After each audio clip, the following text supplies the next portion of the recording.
During our Enriched Lux Retreats trip in London, we managed to catch celebrity chef Gary Rhodes while preparing a private dinner for the Enriched Platinum members.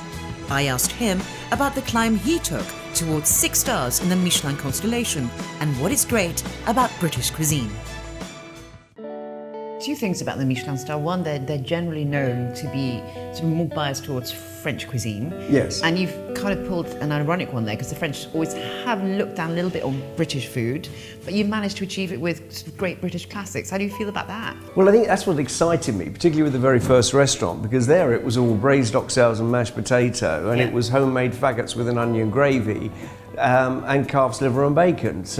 But it's about producing those foods at their very best, and that's what I wanted to do, to make sure they could stand up against any French dish anywhere.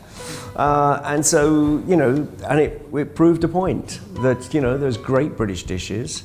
The French try to claim some of those were French anyway. I said absolute nonsense. Le roast beef. Well, yeah, exactly. I think British food, more than any other perhaps, is quite comforting.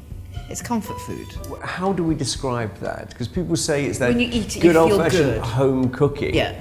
But because we don't make it look pretty on a plate, perhaps, and when you do get braised oxtails, there they are. They sit in there. You've got to pick them up and munch it off the bone, and it sort of melts in the mouth. For me, that is as refined as a little bit of beef fillet that has a smear of this and smear of that and trickle of whatever around it. Which, does that excite me? No. Let's say there's either someone who's never tried English food or cynical about British food, and you had to cook them, starter, main course and pudding, but as an introduction to great British classics, what would you cook? What would be on that menu? Is smoked haddock topped with Welsh rarebit on a little tomato and chive salad. So that would be the starter. Right. And I suppose my favourite main course, a British main course, has always been the braised oxtail and mashed potato, because, I want to put a bib on because I'm going to get it all right down my shirt otherwise, and I just love eating it.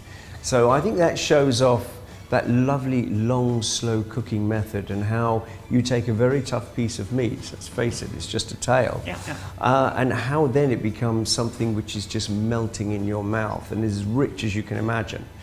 And then to finish, it would have to be bread and butter pudding, wouldn't it? It's nice. I think we're going to have to go off and find a pudding right now. Thank you very much.